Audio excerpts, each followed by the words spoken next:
दोस्तों, प्रधानमंत्री नरेंद्र मोदी लाल किले की प्राचीर से भाषण देकर उतरे ही थे कि देश के जेनजी छात्र और छात्राओं ने ऐसा क्या कहा कि भारतीय जनता पार्टी ने हंगामा मचा दिया।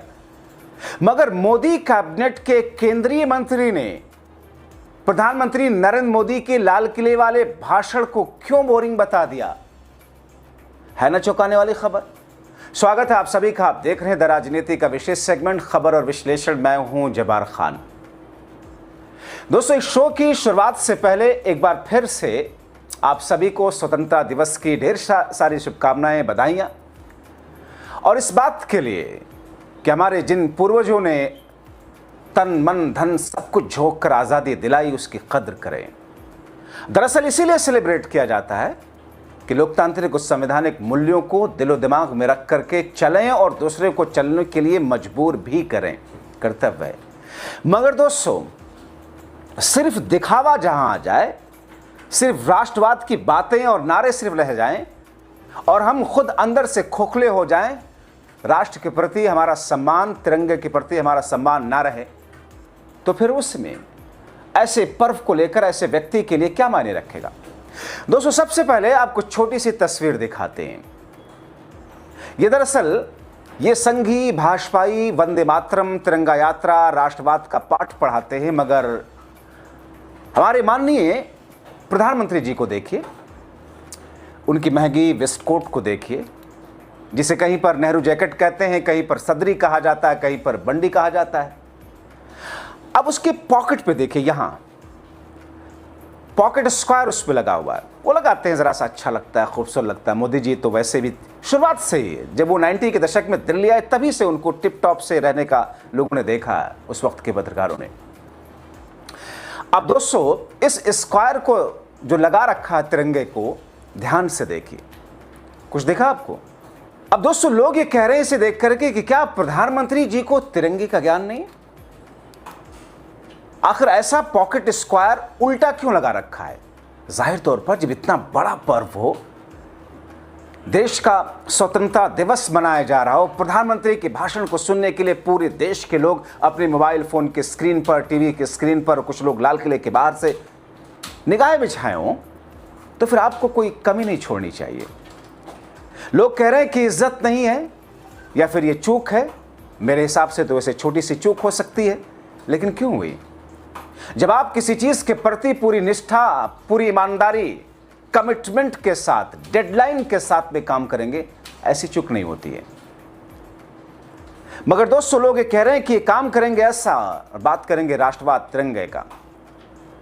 खैर, वैसे तो लोग जानते ही हैं कि ये जिस संगठन के राजनीतिक पैदावार भारतीय जनता पार्टी है, 52 वर्षों से तिरंगे का माना ही नहीं।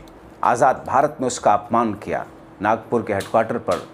और दोस्तों, आपको इतिहास पता होगा कि पहली बार तिरंगा कैसे फहराया गया आरएसएस के दफ्तर पर, क्योंकि वो तो मानते ही नहीं थे।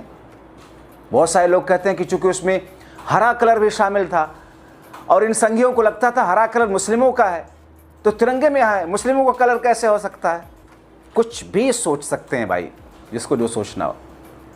अब दोस्तों, 52 वर्ष तक नहीं फहराया और फिर अचानक कुछ लड़कों ने, युवाओं ने, जेनजी ने जाकर के आरएसएस के दफ्तर पर तिरंगा लगा दिया। फायर हो गए वो लोग, हंगामा काट दिया, मारपीट हुई, मामला पुलिस पहुंचा, कोर्ट पहुंचा। कोर्ट में जब सारा राज खुला, कोर्ट ने कहा चुपचाप फहराइए, तिरंगा लगाना होगा। मेरे ख्याल में 2002 का वो समय था, इसी वक्त में शायद, तब से तिरंगा फहरा रहे हैं। अब दोस्तों, आपको बताते हैं कि प्रधानमंत्री मोदी की कैबिनेट के वो कौन से मंत्री हैं जिन्होंने मानो एक तरीके से कह दिया हो कि ये भाषण तो बहुत घिसा पिटा था, बोरिंग था। कान खड़े हो गए ना आपके। बताता हूं, वीडियो भी आपको दिखाता हूं, थोड़ा सा सब्र रखें। मगर उससे पहले इस सरकार के, और बहुत सारे लोग कहते हैं कि प्रधानमंत्री के डबल स्टैंडर्ड की बात। दोस्तों, दरअसल प्रधानमंत्री मोदी ने पिछले साल, आपको याद होगा, आरएसएस एक ऐसी संस्था है, दुनिया का सबसे बड़ा एनजीओ है, तारीफ की थी ना। आरएसएस जैसी संस्था की तारीफ लाल किले की प्राचीर से स्वतंत्रता दिवस के मौके पर प्रधानमंत्री मोदी ने की थी। तो जिस राम के नाम पर बीजेपी ने अपनी राजनीतिक ऊंचाइयों को छुआ और राम मंदिर में भाजपाइयों, संघियों ने दान की चोरी कराई, ऑन रिकॉर्ड हो रहा, कह रहे हैं लोग, क्योंकि ट्रस्ट तो प्रधानमंत्री ने बनाया था, मनपसंद के लोगों को उन्होंने बिठाया था, और उस ट्रस्ट को लेकर के कई सारे ऐसे लोग थे जो कि बीजेपी के ऑफिशियल लोग थे। मगर देश उम्मीद कर रहा था, क्योंकि ये कहते हैं ना कि देश की भावना है सनातन, तो फिर देश की भावना जब राम है तो उस चंदा चोरी पर शब्द एक बोलना तो था, मगर हिम्मत नहीं जुटा सके। और जेनजी के लिए न राम मंदिर चंदा चोरी पर हिम्मत जुटा सके, न जेनजी के लिए जो देश सुनना चाहता था गोल करके उसको। खुद 15 वर्षीय एक मासूम छात्रा से वीडियो बना बनाकर प्रधानमंत्री ने खुद इतना मोरल साइकोलॉजिकल प्रेशर डाला कि माफी मांगनी पड़ गई उस बच्ची को। मगर लाल किले से देश के जेनजी से देश की जेनजी के खिलाफ दिल्ली में पायलट गन चलवाने, पटना में AK-47 चलवाने, लाठी पत्थर चलवाने, छात्राओं के साथ उनके प्राइवेट पार्ट पर लाठियों से क्या क्या कराया गया आप सब ने देखा। प्रधानमंत्री मोदी ने एक शब्द उस पर नहीं बोला। इंतजार कर रहा था देश का बच्चा बच्चा, देश का हर जेनजी देख रहा था। अब दोस्तों इन बच्चियों को देखिए कैसे मोदी के भाषण के बाद ये कह रहे हैं कि स्कूलों की मिट्टी पलीत कर दी, हमारी पढ़ाई कचरे में हो रही है, हमारे स्कूलों को छीना जा रहा, और मोदी जी भाषण देकर निकल जाते हैं। बच्चियों को जरा सुनिए। गरीबों के घर तोड़ के उनको चौड़ीकरण करने के लिए उस दिन के लिए कराया, जनता कुछ नहीं बोली, जनता उफ तक नहीं करी सर। लेकिन अब लड़कियों की शिक्षा पे, उनके अधिकार पे बात आई है तो जनता बोलेगी, और आज जनता आवाज उठाएगी। सर हमारे यही सभी ने विनम्र निवेदन है कि आप हमारा स्थानांतरण ना करें, और हमें पता है कि आप एप्लीकेशन लेंगे उसे स्वीकार करेंगे, लेकिन बाद में वापिस आप नोटिस जारी करके ये कह देंगे कि नहीं स्कूल गया। सर हमारे साथ हमें लिखित में चाहिए, हमें पूरा पक्का प्रूफ चाहिए, और हमें चाहिए मतलब चाहिए। अब दोस्तों देखिए भाजपा शासित राज्य ये राजस्थान की तस्वीरें जहां बच्चों को गंदा पानी पिलाया जा रहा है। स्कूलों में अभिजीत टीम के प्रवक्ता आशुतोष रांका ने पहुंचकर बच्चों के साथ मोदी शाह और उनके लफाजियों की धज्जियां कैसे उड़ाई हैं। बाल्टी में पानी आप देख रहे हैं, ये गंदा पानी है। उन बच्चियों को पिलाने पर मजबूर, पीने पर मजबूर किया गया। मैडम आप एक बात बताइए, पी के दिखाओ। हाँ आप ये पानी पियेंगे, आप पियेंगे क्या अपने घर में ये पानी? सर पानी सर मत कीजिए सर, मैं आपसे छोटा हूँ, मुझे सर मत बोलिए। मेरा नाम आशुतोष जी कर सकते हैं आप ये बताइए आपके घर पे ऐसा पानी आएगा तो आप अपने बच्चों को ये पानी पिलाओगे या नहीं पिलाओगे? अब दोस्तों बात उस मंत्री की जो कि मोदी कैबिनेट के हैं और भारी भरकम कद है उनका, बीजेपी के राष्ट्रीय अध्यक्ष रह चुके हैं, और मुझे याद पड़ता है कि शायद 2 बार रहे, नितिन गडकरी जी। अब नितिन गडकरी जी मानो ये कह रहे हो अपने आचरण से कि इस भाषण में ऐसा क्या था, ये तो बोरिंग घिसा पिटा पुरानी बातें। अब इस तस्वीर को देखिए, प्रधानमंत्री नरेंद्र मोदी पूरे जोश में उस डाइस से, उस मंच से लाल किले के भाषण दे रहे, और हमारे माननीय केंद्रीय मंत्री नितिन गडकरी जी अपनी नींद पूरी कर रहे हैं, सो रहे हैं। कब आदमी सोता है? अगर मैं आपसे बात करूं और आप मेरी तरफ देखने के बजाय इधर उधर देखें, सो जाएं, तो मुझे क्या लगेगा या किसी को क्या लगेगा कि मैं निहायत ही वाहियात किस्म की बकवास बातें कर रहा हूं, बोरिंग बातें।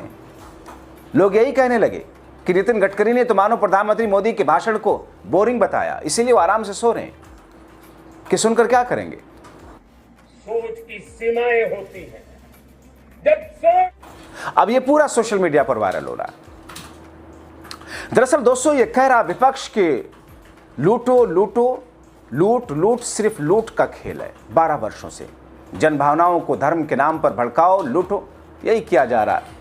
मल्लिकार्जुन खड़गे ने मोदी की नीति, रणनीति और बतौर पार्टी श्रेष्ठ नेतृत्व प्रधानमंत्री के लिए कुछ ऐसी बातें कही जिसमें वाकई अगर कहा जाए तो गलत नहीं होगा कि आईना सा दिखा दिया। आज तो मंदिर जैसी आस्था की जगहों पर भी सवाल उठ रहे हैं। गरीब और गरीब होते जा रहा है, अमीर और अमीर हो रहा है, फिर भी गरीब आदमी अपनी छोटी सी कमाई में से 50 रुपए निकालकर मंदिर में श्रद्धा के रूप में दान देता है। राम मंदिर के निर्माण के लिए मोदी जी ने ट्रस्ट बनाया, उसका गठन किया और अपने सबसे भरोसेमंद लोगों को इसकी जिम्मेदारी सौंपी। लेकिन जब आम जनता के चढ़ाए दान और सोने चांदी की चोरी हो रही है तो सवाल उठता स्वाभाविक है। आज सवाल ये है कि गरीब की श्रद्धा से दिए गए उस 50 रुपए की भी सुरक्षा नहीं है। ये मोदी जी के राज में, हम उनको टीका नहीं करना चाहते इस आजादी के दिन, लेकिन जो आदमी खुद ट्रस्ट किया, खुद नॉमिनेट किया, खुद झंडा फहराया, खुद उसकी बुनियाद रखी, खुद उसका पूजा करके खुद ही गया, साधु संतों को लेके नहीं गया, खुद ही गया, तो क्योंकि क्रेडिट लेने के लिए, अगर आप सच्ची देशभक्त होते तो इस देश में जो श्रद्धालु लोग हैं, जो राम भक्त हैं, उनको लेकर, उसमें आस्था रखने वाले लोगों को लेकर वो काम कर सकते थे। लेकिन पूजा में भी यही, झंडा चढ़ाने में भी यही, और एक वक्त आएगा यही आदमी देश की झंडा गिराने की भी कोशिश करेगा, क्योंकि बात बहुत बोलते हैं, ये बड़बड़े साहब हैं, बड़बड़े साहब हैं।